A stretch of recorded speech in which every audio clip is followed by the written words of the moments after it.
Drama therapy is when it's an intentional use of theater techniques and psychotherapy techniques, and you put them together in order to help people heal, express, get to know themselves better, live in a community.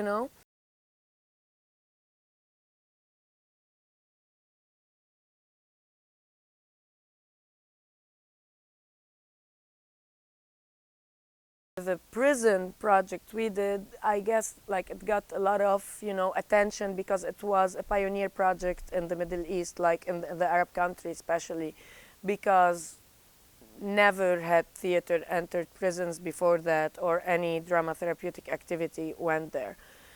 So I've started doing that in 2008 in the most notorious prison in Lebanon called Rumi prison, and it's a big prison in Lebanon. It holds around 4,000 inmates for a prison that was built for 1,000 male inmates. That I go and I knock the door of the prison administrations and I say, hello, how about we do drama therapy and theater inside your prisons? Definitely, it was a refusal. So it was like, do you see our prisons, how they are like you're coming with a luxurious idea of doing theater. You're crazy or something.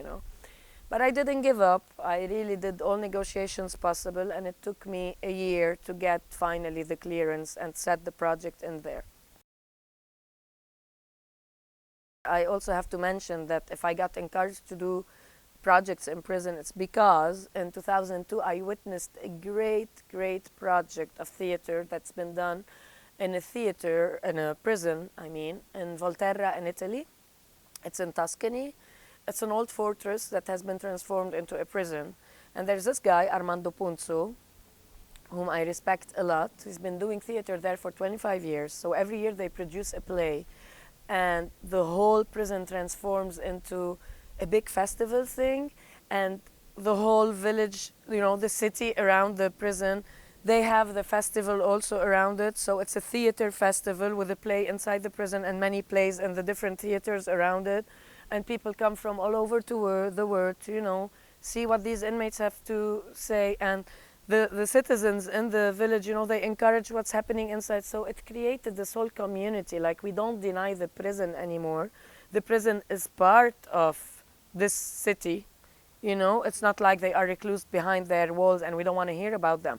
No, we want to hear them and they want to see us, and so which helps a lot when the inmates get out of prison one of these days when their sentences are done. They get to get jobs in the city. There are things you can observe in an inmate and you'll see him changing. I'm gonna go from the superficial things. The color of the skin. Like when you're like now if I look at you, it's like, there's some beautiful red color on your cheeks. Like, I can feel you're alive. You have some. When you first enter a prison, I'm talking about my experience. When I first entered Rumi prison in 2008, these men with these black faces, black, really black, with this, how do you call here, the circles, the black circles, and these faces. Okay. After 2 months of the intervention, you'd start seeing some cheeks, happening. Okay, then there is a light in the eyes, and you could tell that they are more alive. And then the way they were expressing, whoa, now they are listening to each other and they can find the words to what they feel. Because before you tell an inmate, how do you feel? This is not a word on a feeling, it's like, what? Let's put words on what you feel. And this is something that is obvious, for example, for you and me, but for someone who didn't learn how to express all his life and is living somewhere where the feelings are suppressed, it becomes really hard. These are the observations. However, what I did for 15 months, because this was the length of the first project, we did a longitudinal study, psychological study, and which was my thesis for my master's in clinical psychology.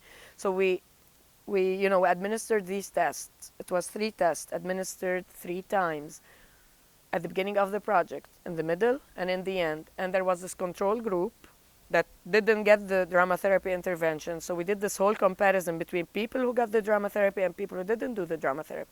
And the study just shows it there. These people who did the program, they had more hope. They felt they had another identity other than the criminal. Like, I can be a human being, like people could still see me as a human being. They started thinking about the future with no criminal ideas there, like establishing a family, finding a job, having a kid. They slept much better than the control group. They didn't get insomnia at night. They were eating better, and they felt support from the group.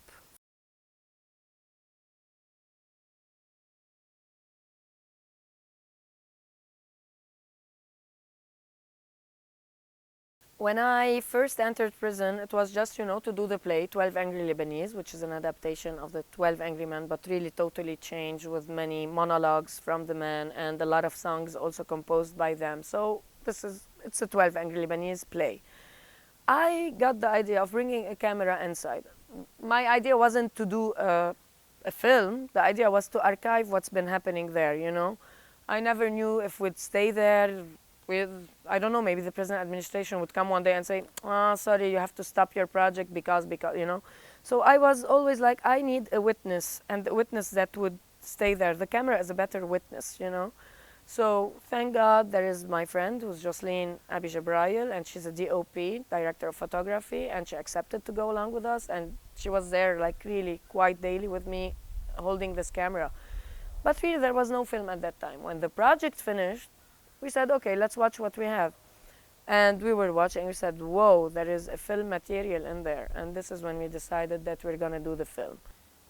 Why a film? I mean,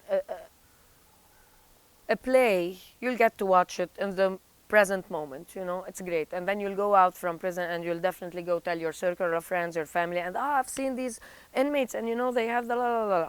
However, a film can travel much further than just the word of the persons who came and watched it.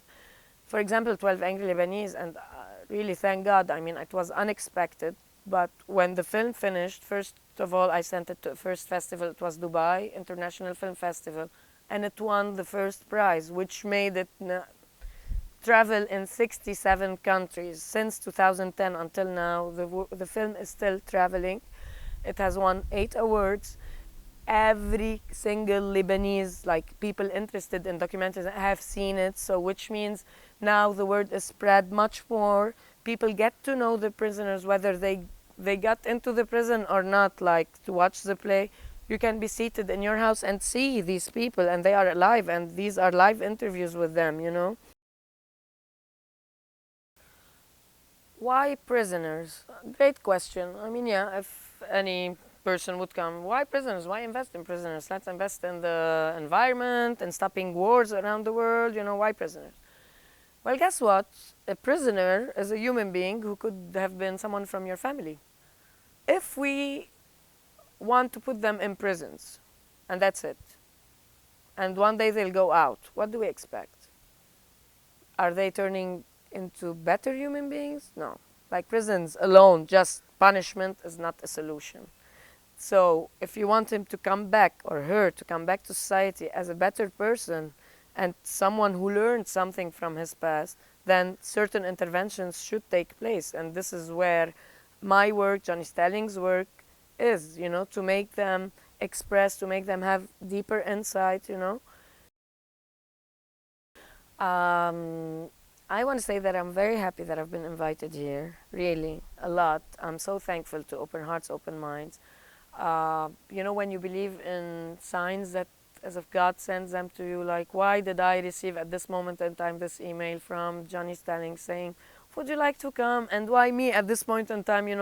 I'm on a vacation because August I don't work in Lebanon. And I was like, of course I'll come. So yeah, I'll come. And I didn't know you guys and you didn't know me, and we got to meet. And it's so great to connect, really so great. And I hope it's just the beginning for a longer path with each other's.